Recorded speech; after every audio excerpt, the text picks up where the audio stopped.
see the world through other people's eyes. Now, empathy is a quality of character that can change the world. Okay. Hi, it's Edwin Rutsch, and this is Dialogues on How to Build a Culture of Empathy and Compassion. And today I'm here with Kathryn Lee. Thank you, Kathryn, for joining me. Thank you, Edwin. Yeah, so pleased to talk to you and do this interview and dialogue about how we can foster empathy and compassion in society. And you're the Director of Innovation, Partnership, and Service at Prospect Sierra, a school in El Cerrito, which is here in my neighborhood. So this is really great, just kind of up the hill a little ways.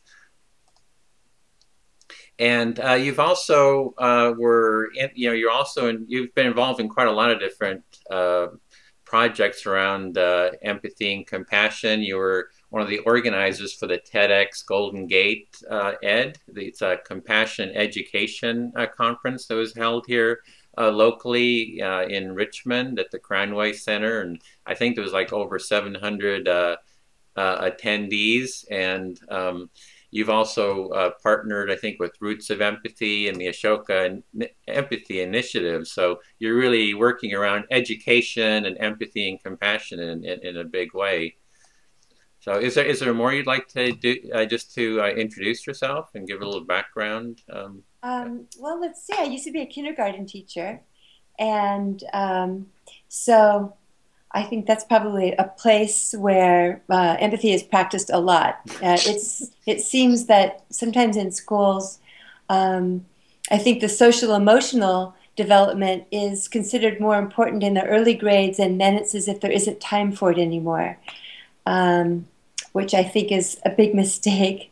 And let's see. And then I began working in service learning, so getting our students involved more out in the larger community and bringing the world back into the school. And then now it seems to be just one thing just unfolds and leads to the next, and now it seems that I'm more involved with innovations in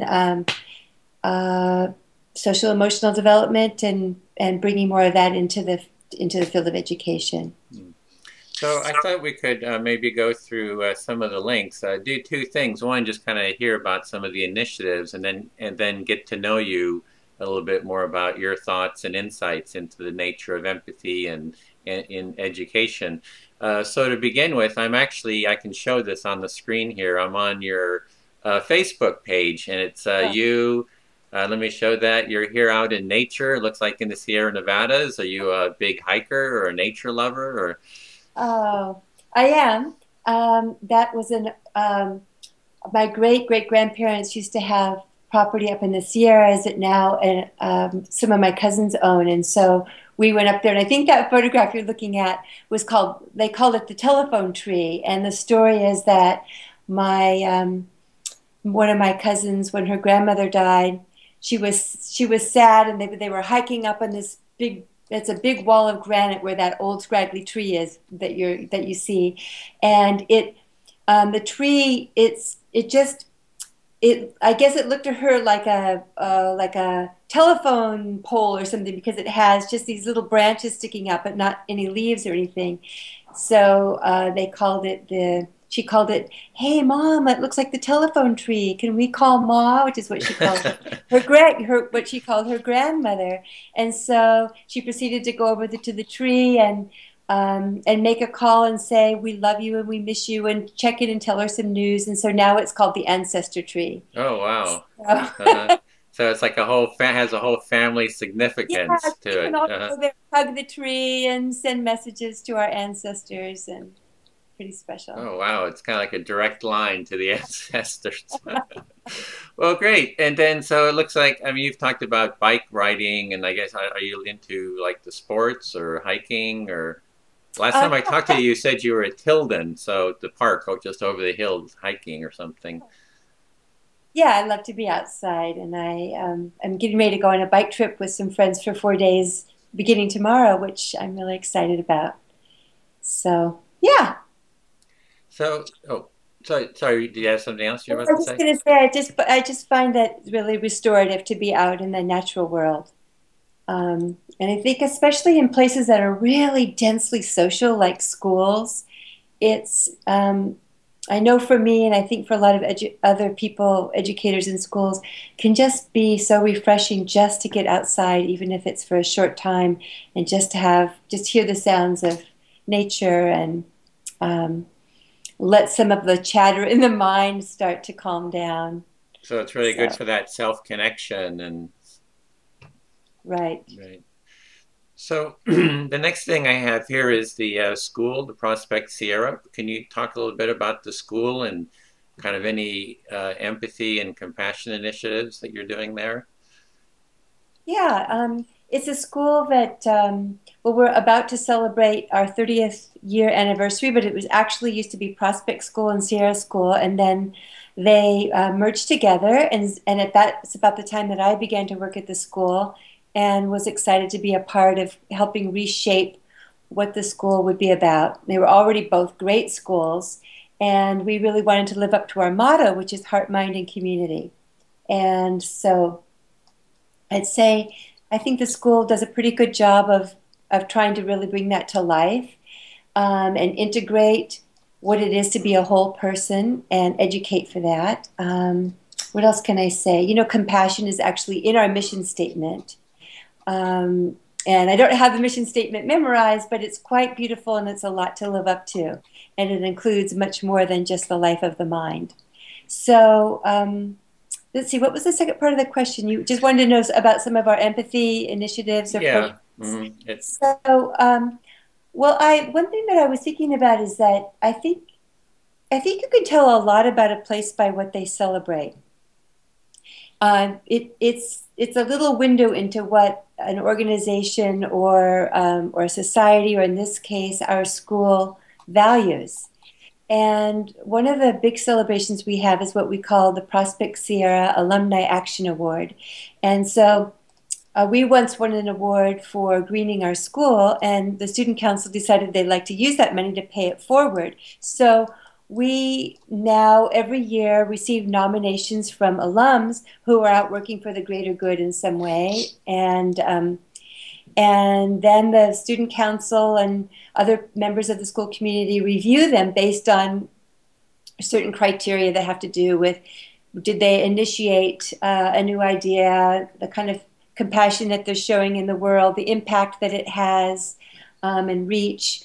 And then when we have a winner, it's a big celebration at the school. And now the students actually raise the money so that they can have that cash award for the winner. And then we also invite our finalists because they're all amazing people. So they come back to the school and really inspire us about ways that we can apply our academic skills to work for good things in the world.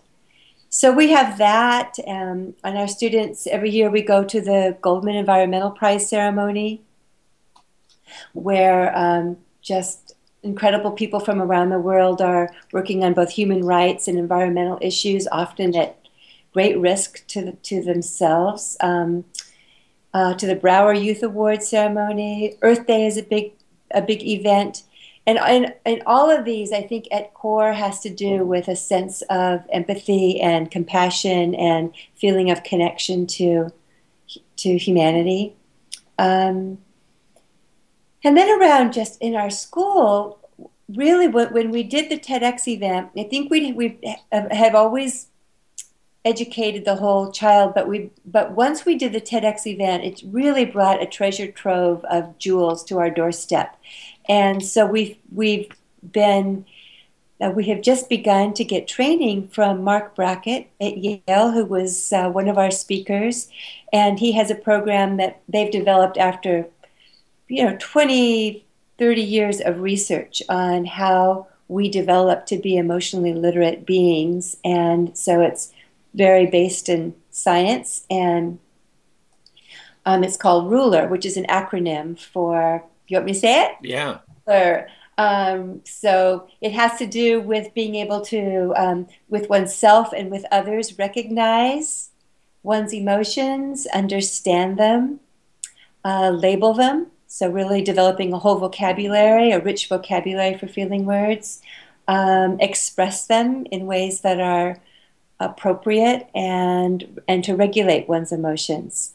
So we're pretty excited about this. We've been going through intensive training, and the idea about it is that um, we, as the teachers and administrators, that basically the way it works, everyone with a face gets the training, are going through personal development and training before, and so we need to practice what we're learning before we ever roll it out into the classroom with the students.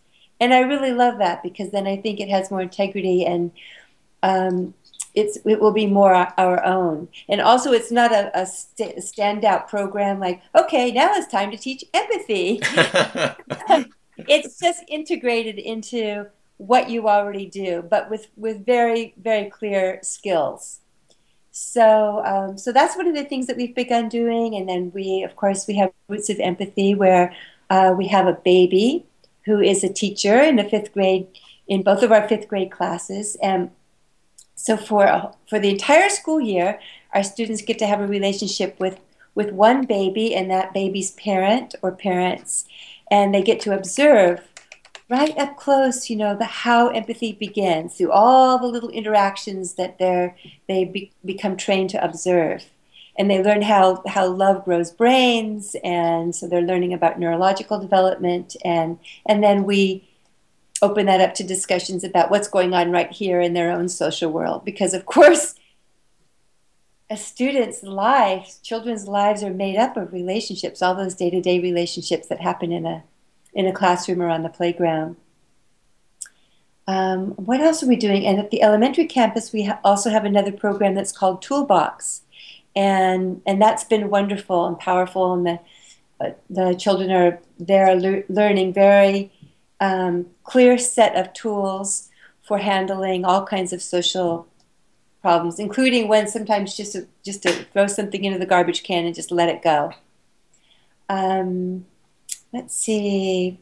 Well, there was Roots of Empathy, not Roots, but the Ashoka. You had gone to a conference there just recently, so you're kind of involved. It was like, perhaps you could talk about that meeting. It was 5 different schools working on empathy. Yeah, I feel so excited that we're a part of this. So what Ashoka, of course, has been, I think, for about 30 years, looking around the world for people who are really change makers, in that the way they're working on tackling a social issue or an environmental issue is usually very grassroots, and it's pattern changing, and they're looking for ideas that can be duplicated. And so what after talking to so many, I think they have by now about 3,000 fellows, they've come to believe that nothing has the power to change the world like teaching empathy to kids. And it's so core and it's so basic. And of course that's happening. And they would really like to see it become a movement where it's happening for every child in every school. So I think they've come up with the idea of every child masters empathy. And so they have begun to look at just kind of the whole the ecosystem, the whole ecology of that in schools, and see what's happening where.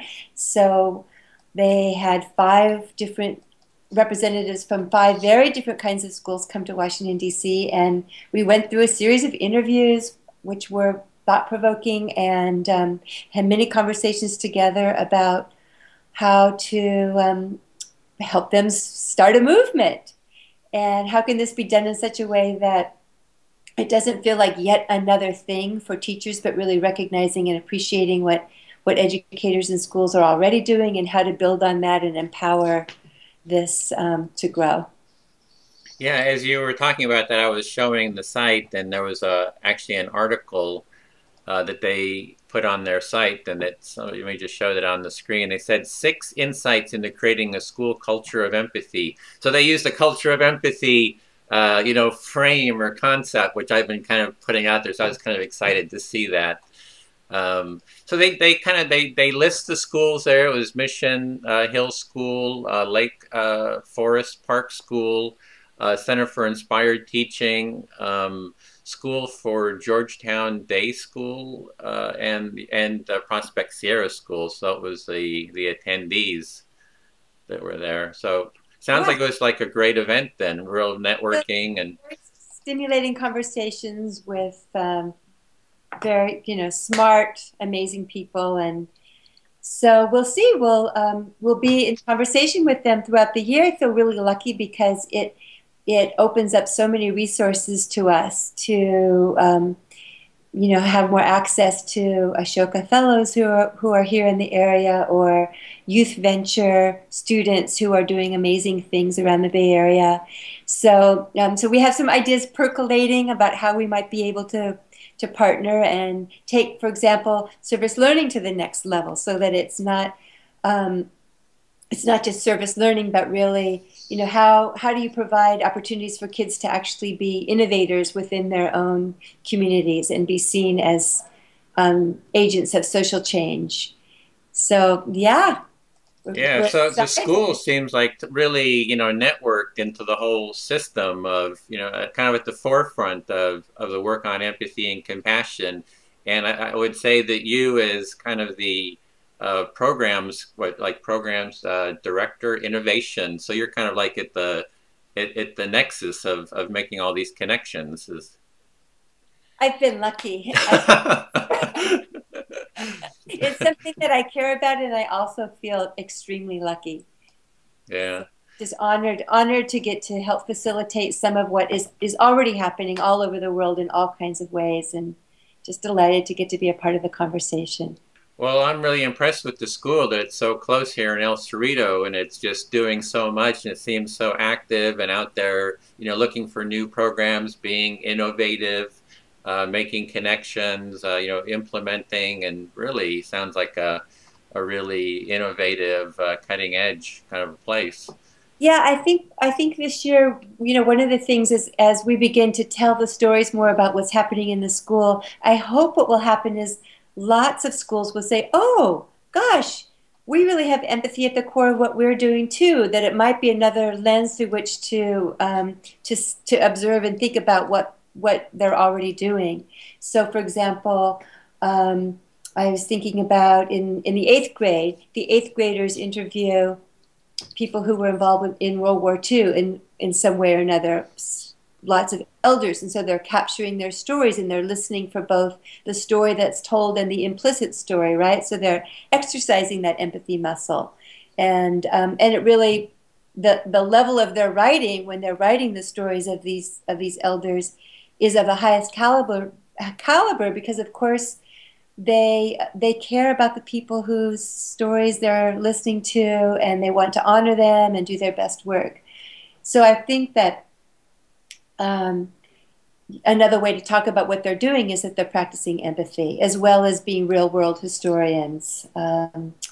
Or just looking at in a school, for example, what are some of the traditions and the culture of our school, and I'm thinking about how last year, at the end of seventh grade, it was the day after the eighth graders had graduated, so they were no longer there. All the seventh graders were out in the courtyard with their teachers, and they were standing up and they were just expressing gratitude to one another. And they had prepared special things that they wanted to say to one another about something that they appreciated. And of course, it had to be empathetic, or they wouldn't have been able to understand one another so well. And then to their teachers, and then to the janitorial staff and the office staff and the tech staff, and it went on, and it was quite a beautiful thing. And I think, well, this is probably many schools have examples of things like this, and if they begin to amplify those, maybe the change will begin to happen of saying, well, we value empathy, and it's really worth going deeper with it. And what are the real skills that are involved with actually developing some mastery? Because I think there are many developmental stages of empathy. Yeah, so it's really how do you kind of implement, if we have the vision, kind of a large, vision of fostering empathy, it's kind of like the nuts and bolts of how do you really incorporate it into the system, it sounds like. Yeah, how do you do what you already do? Because teachers don't need one more thing laid on top of them. Everybody works so hard in schools, everyone that I know. But I think other ways to think about what they're already doing, maybe other ways to talk about it, and So if you're reading literature and you're trying to understand the characters in a book, well, you're also trying to empathize with what might have been happening with that character in that book and why. And in so doing, it requires you to reflect a bit about yourself and perhaps your own relationships and what goes on in your own social world. So. Yeah, and then also empathy for the teachers, like you say, they're dealing with a lot of stress and heavy workloads, and they're needing to be heard and needing to be seen and felt, and yeah. So what are those relationships like between the teachers or between teachers and administrators, or what is all of that? How does that function, and how can that really be refined? And I guess. Maybe what it is it's an opportunity to be our best selves. And one of the things that Mark Brackett has talked about that has personally really inspired me is the idea of he talks about a meta moment, that moment where you might feel reactive. And then, of course, you just take a deep breath and you inhale and you exhale, and it gives you a minute to kind of move from the end of the spinal cord up into the larger brain and then respond in a way that reflects your best self. But if you've taken the time in advance to think about who is it that I really want to be in this world, and you have that, even if it's just a couple words, like for him, he talked about once how one of his brothers was teasing him, and he said, well, ask Mark. He's the feelings master. And then he thought, actually that's not bad. I think, it's not bad to be the feelings master. So if he's in a moment where he might feel reactive, then he can ask himself, well, what would the feelings master do? And so I think this is going to be amazing if at our school we all have formulated an idea of what our best selves are, and then we can begin to try to operate from that place. How will that change what's already a very nice school culture? But I'm pretty excited to see where things might go next. Well, talking about operating from our deepest selves, that kind of comes into what our personal values are, and what in these dialogues, I like to find out a little bit about the person I'm talking to. And I was just wondering about your personal values. What would you say is personally your most important value in life, and kind of how did that come about? To be that? That's a tough question. I think one of the things that I could say is I believe really strongly in our common humanity, and that feeling of all of us being deeply interconnected, and which goes along with a belief. I think a core value of mine and a core belief is in people's basic goodness. And I think that right there, that if you believe in people's basic, that people are fundamentally up to no good, that's going to lead you down a different track, right? And if you believe if people basically intend toward the good, that's going to lead you down another path. So a lot of things, I think, begin to separate out from there. So I think when you address the basic goodness in people and treat them as though you believe that they will often rise to that and feel understood and respond from that place. And I also really believe in I think one of the things that I've had to learn over my life more has to do with speaking up for what I believe in. That's maybe when there's a situation where I don't think somebody is what do I want to say, sort of behaving in the best way, and I feel some alarm or distress about it, to not just to let it go by. Because in that way, I think if we are all trying to construe the best possible world, then we have to sort of be brave enough to do that even when it's really uncomfortable. Mm-hmm. So yeah, it's sharing your own humanity as well. A lot of times there's this notion of, well, if I'm going to listen to other people, it's kind of sacrifice yourself. But I think kind of the empathy is really about your humanity and my humanity, and holding them and sharing what's going on for me too. Right. Once, do you want to hear a little story? Yeah, I love stories.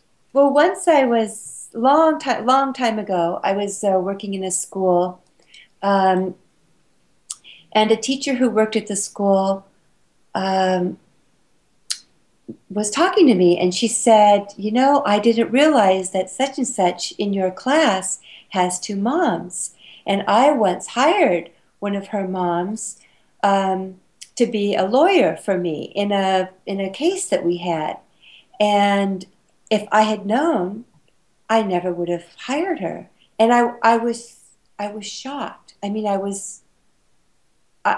even to this day, I put my hand on my heart and I could feel my heart racing because, of course, this was an amazing, wonderful child, and I loved her moms. Were just fantastic people, and I didn't think in this school anything like this would even come up. So I was shocked, and I sort of stammered, "Well, did she do a good job for you?" And she said, "Well, yes." And I said, "Well, then, what is the problem, really?" But I didn't really talk with her about it any further, and about the distress that I felt, and the kind of world that I would hope that we would be creating for all children, and it bothered me for a long time about myself that I didn't speak up, and I made a promise to myself I would never allow that to happen again, because the way I felt about myself afterward, not having really spoken up on her behalf, just brought great anguish. So I think that's a part of empathy too. It's not just kind of the, oh, I feel for you, and I really understand your feelings. In that case, I you know I mean I guess what I think is empathy. I'm stammering a little bit here to kind of formulate my thoughts, but I think it's not just about being a great listener, and I don't think you can really listen your way out of a problem. And I think that being an effective communicator also means being able to be a strong advocate. And so when I think about incredible leaders that we've had in this world, they're usually people who are deeply empathetic. They can put themselves in another person's shoes. They speak on behalf of many, many people, and in that way they inspire us. But they also know how to be tough and to advocate what they believe in, and to stand up against great obstacles. So I think that those are some of the skills that we all need to learn. Especially, most schools would say they're trying to educate children to be the leaders for the next generation. So there are a lot of skills to be learned. Yeah, sometimes people talk about, I hear kind of a criticism of empathy, that empathy is kind of weakness. So it's kind of like, it seems to be touch a little bit what you're talking about,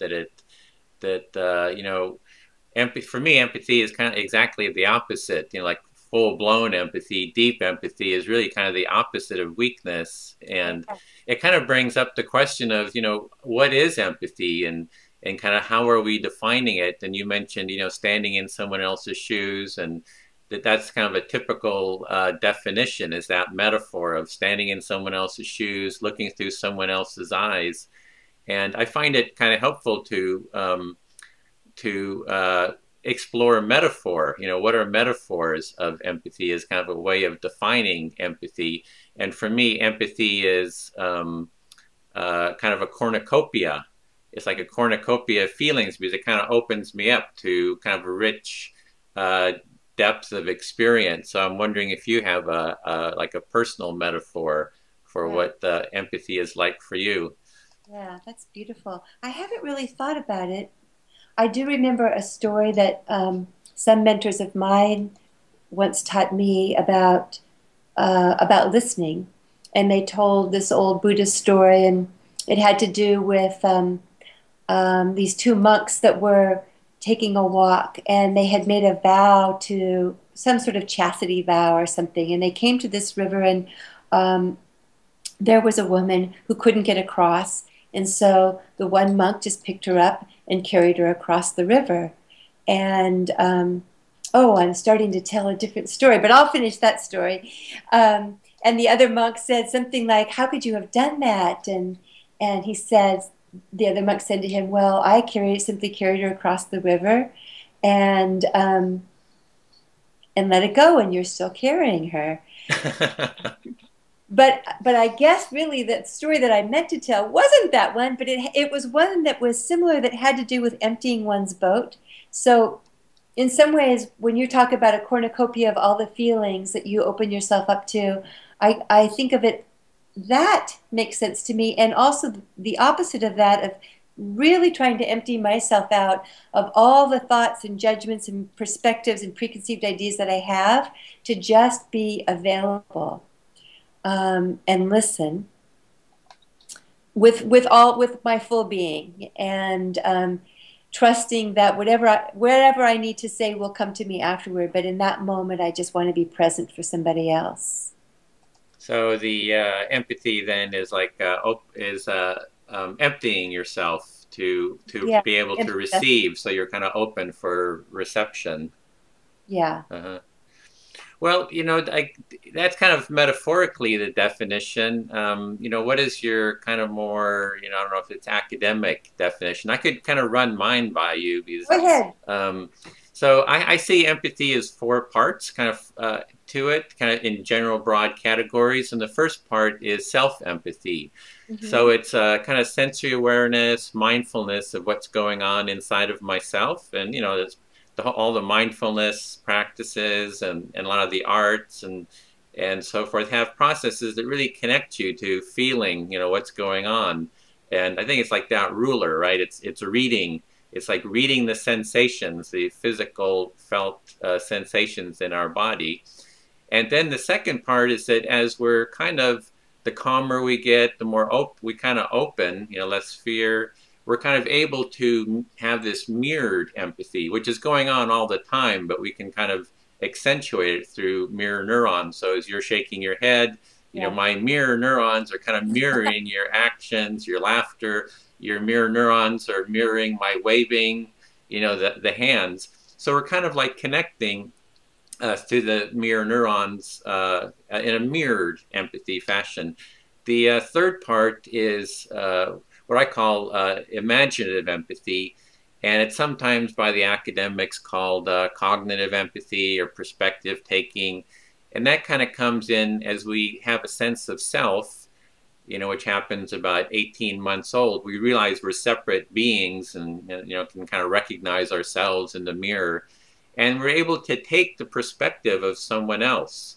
And there's all kinds of tests, that kind of show this process of how you kind of stand in someone else's shoes and can take their perspective. And then the fourth part is, I would call, empathic action.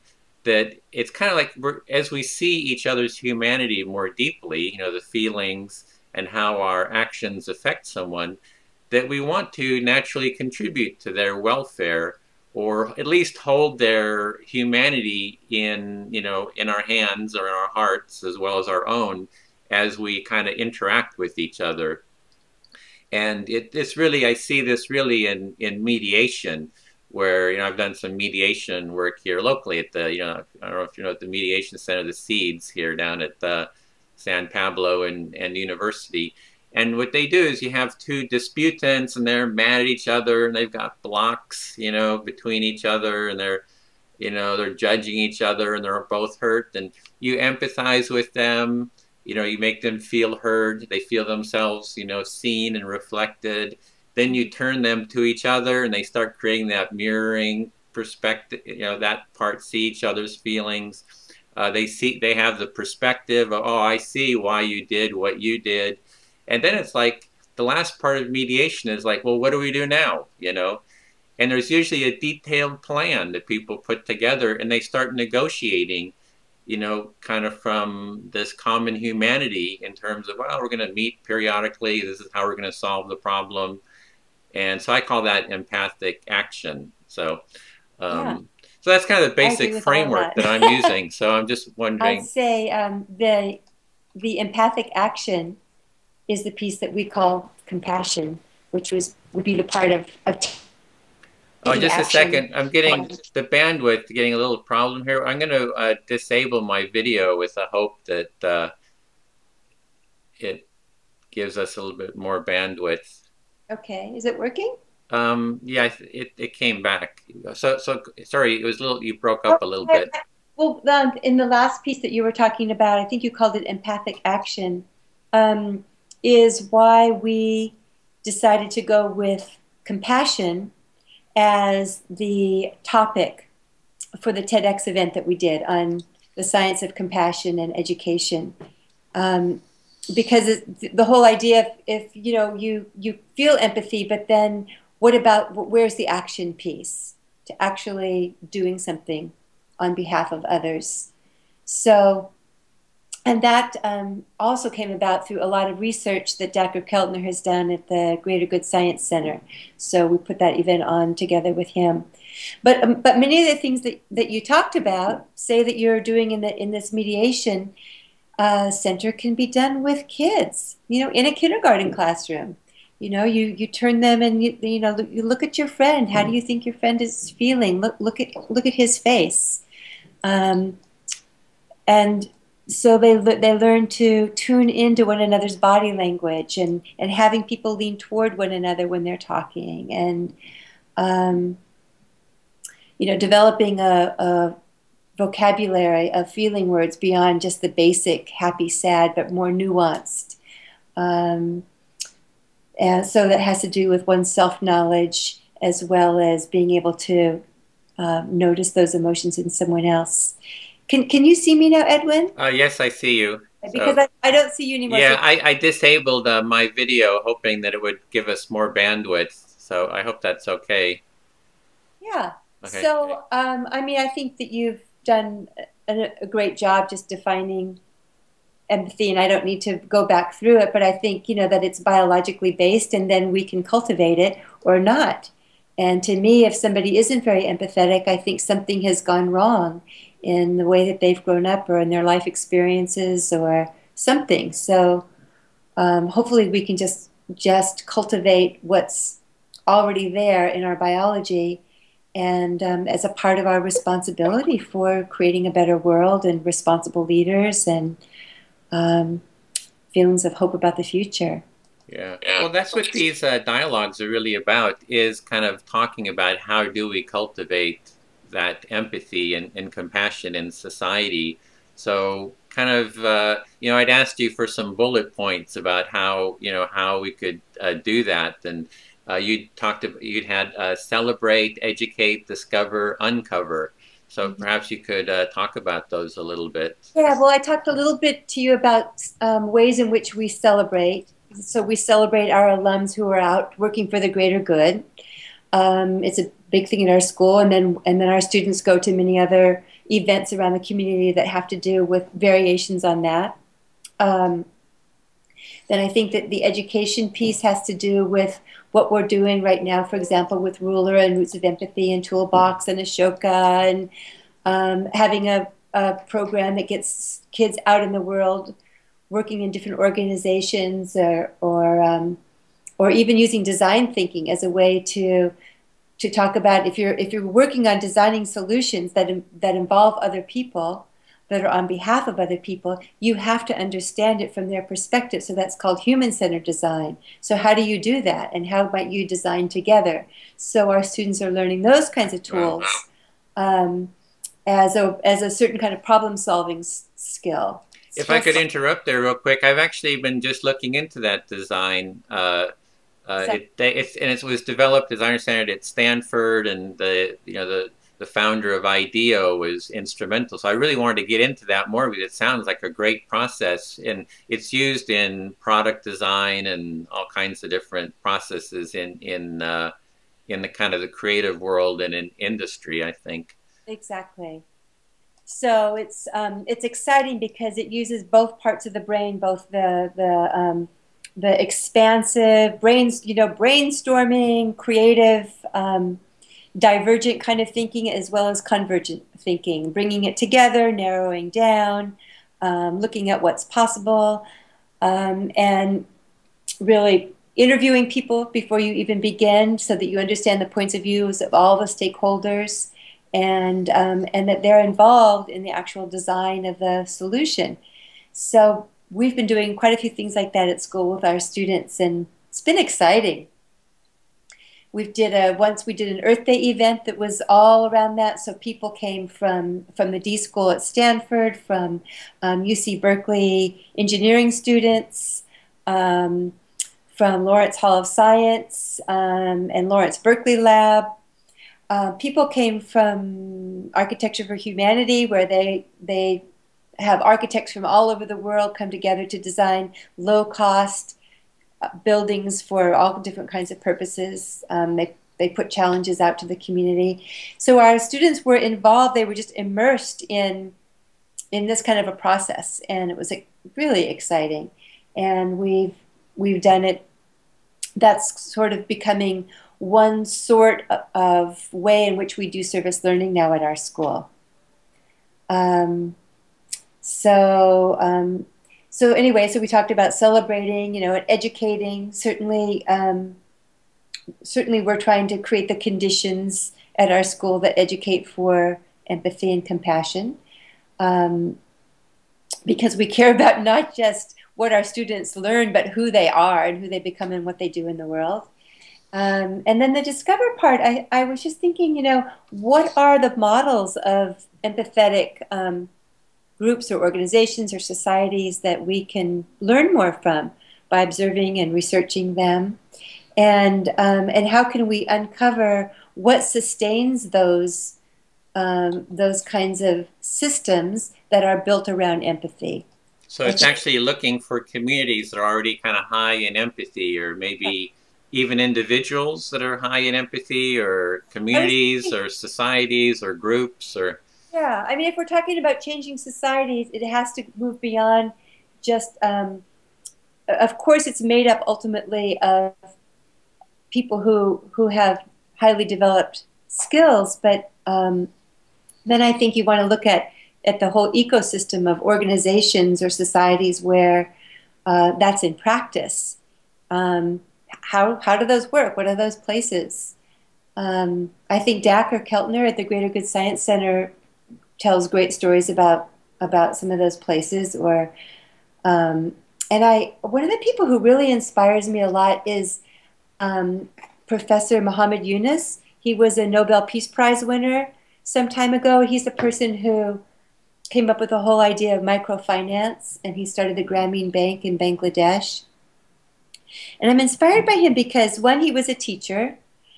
He was an economics professor, and he was distressed by the fact that he could teach these beautiful models of how economics worked every day in his classroom, and then when he'd walk outside the door of the classroom, there were people who were starving and begging, and the economic system really didn't take those people into account in their models, not the poorest of the poor. It was as if they didn't even exist.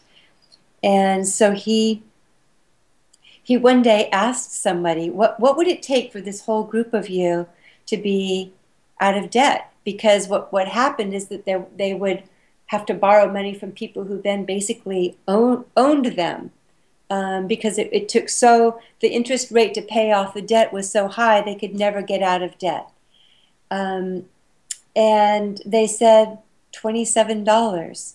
So he made this little micro loan of $27, and they paid, and at a reasonable interest rate, and they paid him back. And that was sort of the seed of the beginning of an idea. And so he involved his students in this idea, and they began to try this in this community, and it was effective. It was powerful. So they went to the bank and they said, why don't we, instead of there just being big loans, why don't you consider doing microloans? It could change the lives of so many people here in Bangladesh.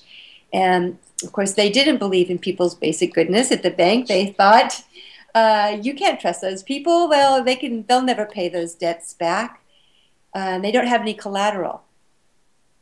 So he continued to do it, and everybody that he did it with in that village paid him back. And then the bank would say, well, it's because they like you and they know you, but it can't be replicated. So they did it in village after village, and when still the banks in Bangladesh refused to consider microloans for the poorest of the people, he started his own bank, the Grameen Bank, which has the People's Bank.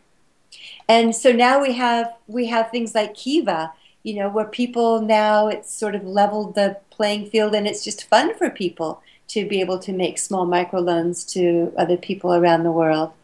And then Yunus started something called social business, and it just changes the whole premise of what a business is, because it's still the model of, it's designed to make money, but it's also based on empathy. It's the idea is that you're going to start a business, but all the money that the business makes goes back into growing that business, because that business is around helping people in some way. So it's creating more jobs, it's working for the greater good, and that people with money will want to invest in this business not to make money. They'll get their initial investment back, but then they'll do it because it just feels good and people enjoy doing that. And in fact, it's been true. And we see how, in many ways, empathy is redefining how a lot of businesses work now. It's an exciting time. Like Tom's shoes, right? You buy a pair of shoes and a pair of free shoes goes to someone else. And there are all kinds of models of social business that are brewing at the Grameen labs. So these are kind of ways of fostering empathy and bringing it into the social system to find ways to kind of deepen empathy in society. And that's, I guess, using social entrepreneurship is kind of one approach. And inspiring people, right? I think then people think, oh, this can work and this feels good, actually. I like myself when I'm involved in doing this kind of work. And so, I mean, I think it's just, like business doesn't have to be about taking advantage of people and sort of disconnecting from your humanity. It doesn't have to be like that. So I think people just need to be exposed to other models and other ways of doing it, and they'll want to do it like that. Mm-hmm.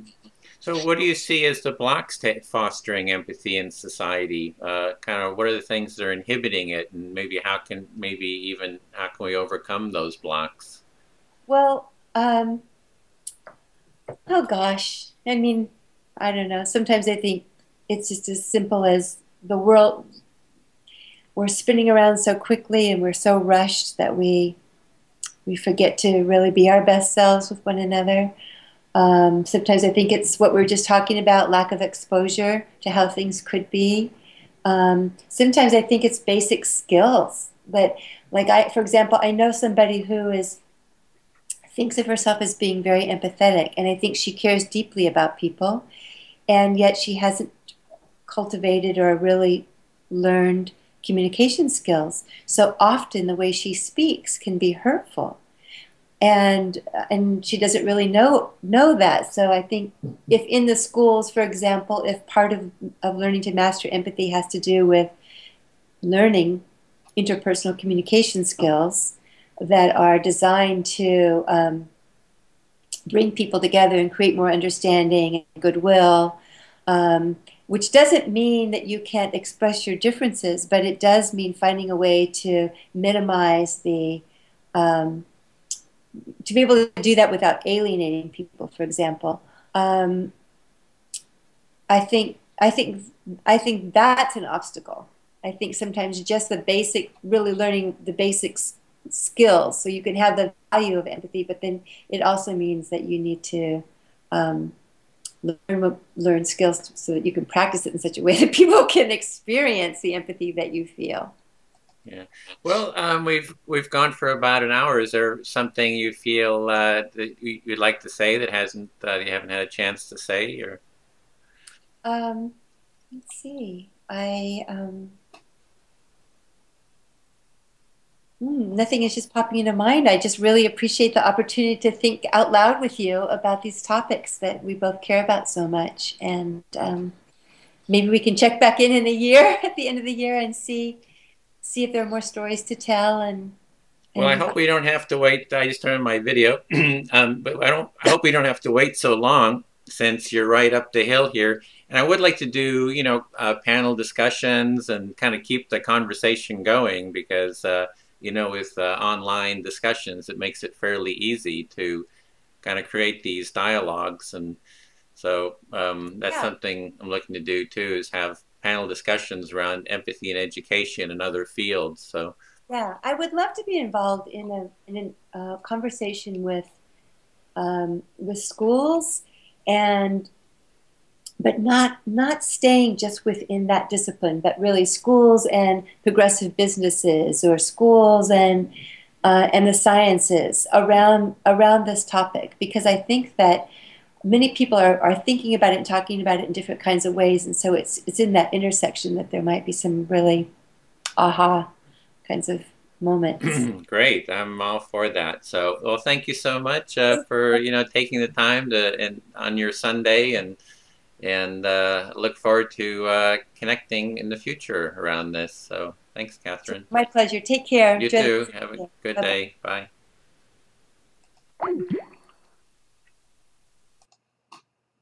See the world through other people's eyes. Empathy is a quality of character that can change the world.